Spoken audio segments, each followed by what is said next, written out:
Yeah. All right. So, So, hello, Mike O'Donnell.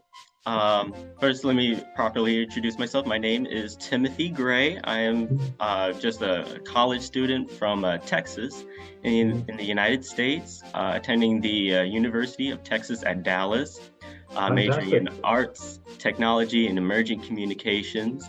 Yeah. Right now, I'm in my final semester, wrapping up my school year with wrapping up my studies with a capstone project. And this project I decided to do would be on a hypothetical what if trailer for a documentary about Thomas the Tank Engine.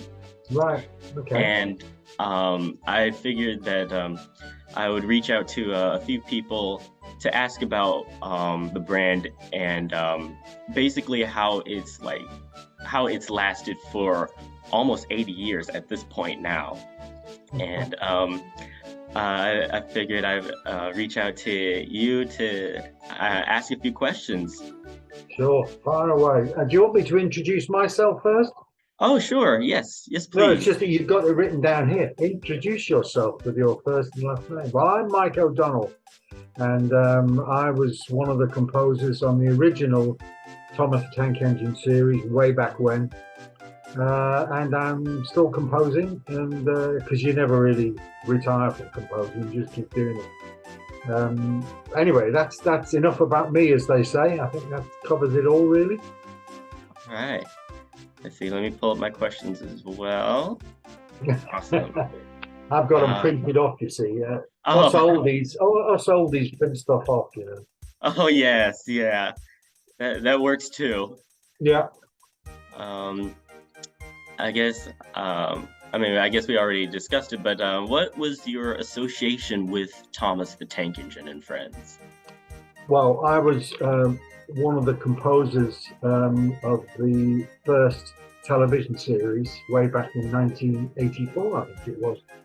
And it was put out to tender, but we got the gig, Junior and I. So, and the rest, as we say, is history, really. And that was my association with Thomas the Tank. Awesome. All right. My next question for you is when did you first hear about the production of Thomas? Well, at the time, I was working for Ringo at his studio out in Ascot, and I heard that he was going up for a meeting with Brett Allcroft to do the narration on this series. And at the time, I didn't know much about it, to tell you the truth, but I managed to get Brett Allcroft's phone number, who's the producer, and I asked her if you'd actually already chosen the composer, or was it up for grabs? And she said, absolutely, send some ideas in. So that's how I first heard about the production. Through Ringo, in fact, I was running his studio at the time, Oh and wow. that's how it came about. Wow. So you worked with Ringo Starr first from, the Beatles, and Yeah. that's how you got to know about the production of Thomas. Well, my wife, who's sadly no longer with us, but she worked for the Beatles way back in the NEMS days. So she worked with them from day one, if you like. And we met in 1969 or thereabouts. She was working at Apple, and a mutual friend introduced us. And she ended up working for Ringo at Tittenhurst Park, which was John Lennon's old place. So I was living there, but I was working for Apple Studios at the time. Keep up, Timothy. I will ask you questions about this. Awesome. So I found out, that was because my wife Barbara was working for them. So, and then I got fed up with the commute from Ascot to London, and Ringo said, well, look, I'm just finishing off developing the studio. Do you want to run it? So I said, absolutely. So that was how that happened. And that's the connection. Okay. Awesome. Um, let's see. My next question for you is What was the general process that you and the other co-composer, Junior Campbell, went Yeah. through to compose the incidental themes and the sing-along songs for the music videos? And how did you find inspiration to create them? Well, Junior and I had meetings with Britt Allcroft and David Mitten, who was the director, and they really gave us briefs on, on the characters, and this is the first characters, and what their personalities were like. And with regards to the songs, they'd actually give us a working title, so we could work from that. We knew what they were trying to achieve, and we just went away and did it, and then submitted our ideas, and then yeah, that's really how it happened. And we got, I'm not saying we got so good at it, but we got to understand what Britt and David wanted. And eventually, we didn't bother with the meetings. We just went ahead and did it. And 99.9% of the time, they were happy. That was it. All right. So like for the sing-along songs, you basically just you just given a title from Britt and David, and then just worked off of it from there. Is that right? Yeah, I mean, they'd say this song's about Percy or something. So we knew what Percy's theme was already because we'd worked on it. And so we just thought, well, we'll write a song around Percy's theme, and that's how we did it. Just went away and did it. We didn't. Well, they didn't micromanage us because we'd been doing it for so long by that point. We really did know what we were doing. So that's how it worked out. Great. Let's see. Let me pull up my next one. Has Thomas impacted or inspired your career as a composer or musician? If so, how? Prior to Thomas, I was doing a lot of jingle work, advertising companies and all the rest of it, which paid really well, but it was a bit, mind-numbing. It wasn't great stuff. And when this came along, neither Junior and I had ever worked on anything to film, to picture. So it was a great learning curve for us. And it did inspire me to do other things in the children's genre, because I think it's a really fascinating, the audience is amazing. They're the biggest critics of all, and especially 5-year-olds. So we kind of got it thrown into this, but I've kind of carried on with it, and I really enjoy working on kids stuff. It's as long as you don't get patronizing and do what I call plinky plonky music. Sometimes that's what they want, but that's not what I would do. So I like to inspire the kids, to pick up music as a career, because there is a career there. You can just find the outlet. And Thomas was a great outlet for me. Awesome. Yeah. How would you reflect on your overall experience working on the series? Would you work on the series again if you had the chance? The overall experience was fantastic for us because we'd never worked on anything like this before. And it was, all of a sudden you've got a big visual chunk of visuals, if you like, that you go do the music for. So it was a really new thing for me and Julia, and we absolutely loved it. It was fantastic learning curve. And at the time, don't forget, there was no MIDI or anything like that. So it was all done and played pretty much live, except for use of drum machines, etc. But pianos and basses and things like that, we played all those instruments live. It was great when the technical guys got involved and they started to give you samples of clarinets and things like that. That was a whole new ballgame, and that's why the series music went from being pretty basic to quite orchestral, because you had an orchestra in a box. Well, when we first started it, we didn't have that, so it really was an amazing experience for me. Would I work on the series again? I'm one of those people that once it's gone, it's gone. That's a hypothetical question like you wouldn't believe.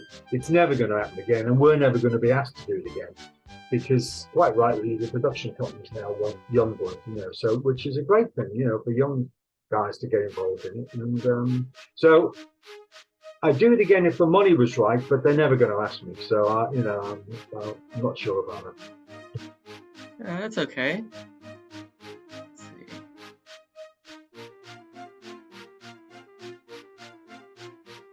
Great. Okay. My next couple questions are a little more broader, but as a former crew member, what are your thoughts on the continual appeal and the popularity of the classic Thomas theme? When you're composing a piece of music, you always do the best you can, obviously. Sometimes there's something you come up with that is just a bit of magic. And that's what we thought about the Thomas thing. We thought, this is good. This is really good. I know it's kid stuff, but that's not the point. It didn't sound like kid stuff at the time, if I remember rightly, when we were working on it.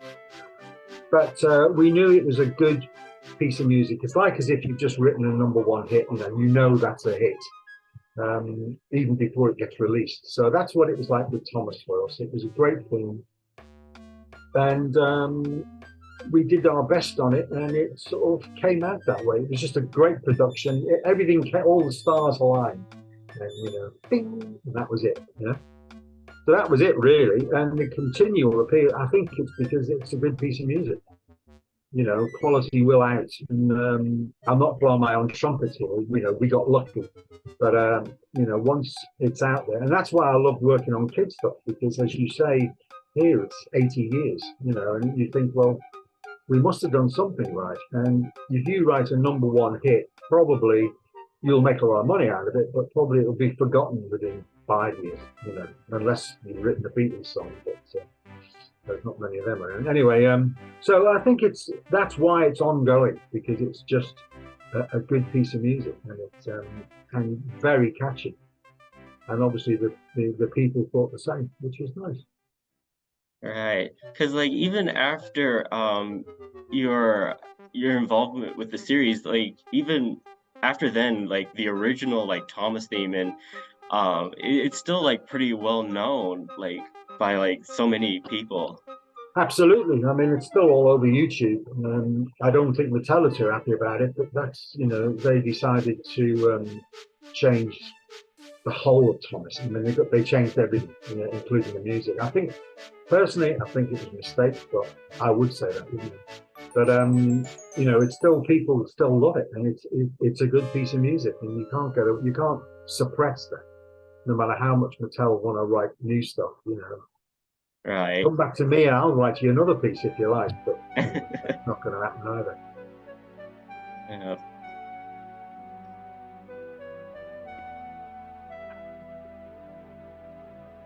Okay.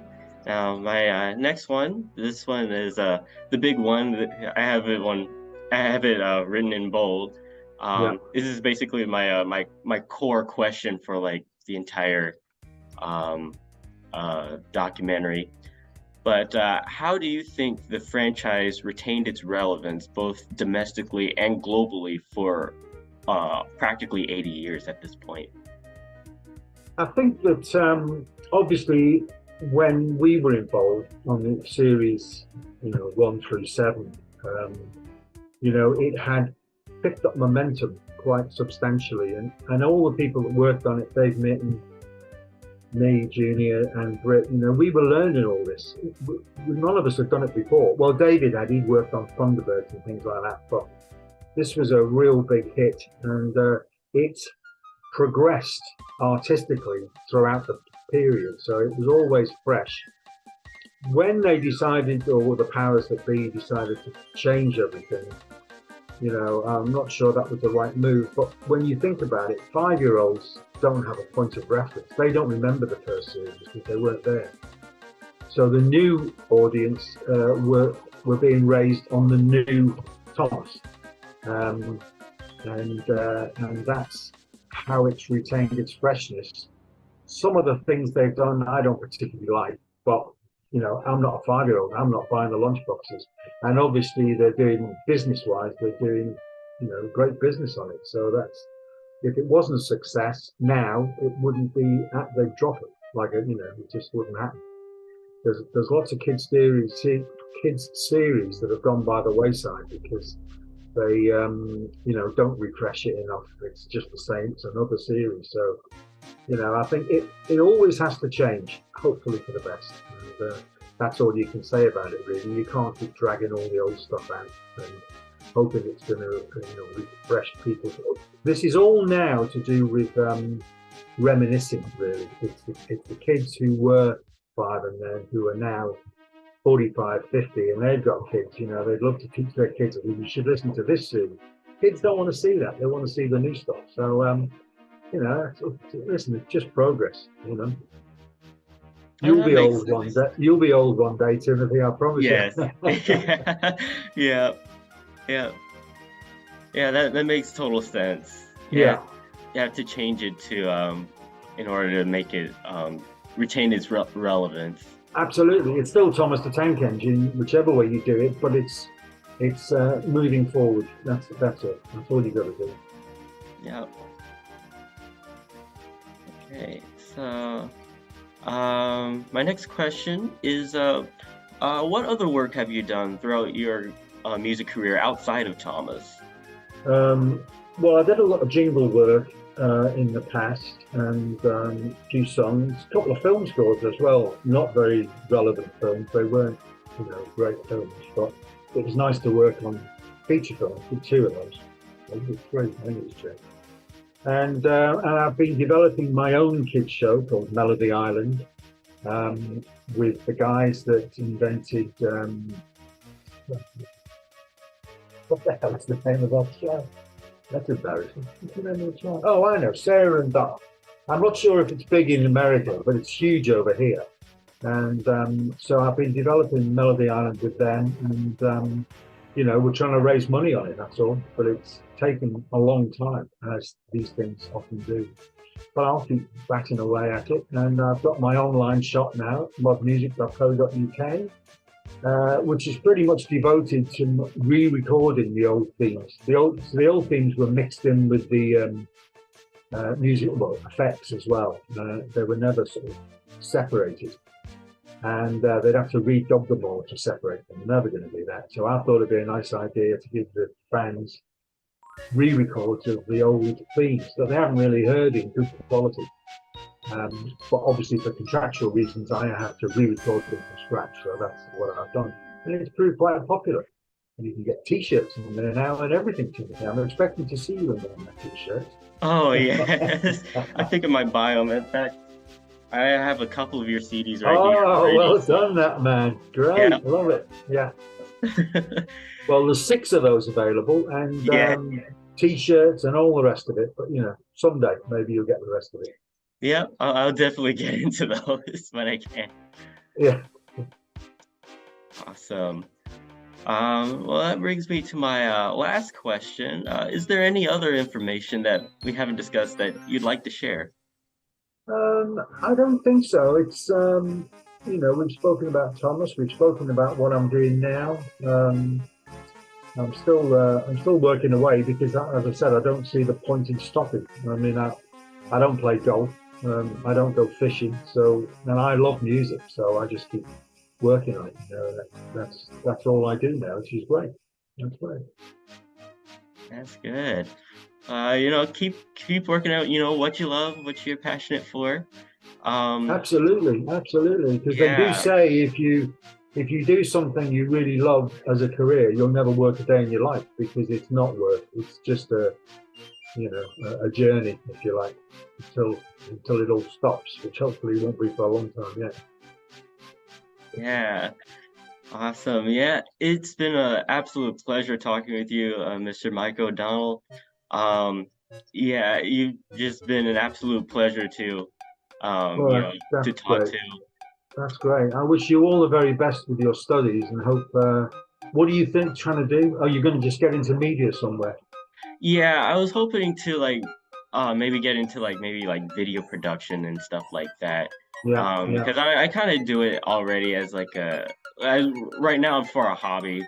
I run my own like small like YouTube channel where I make, you know, Thomas videos and right, everything like that, yeah, like building models and stuff.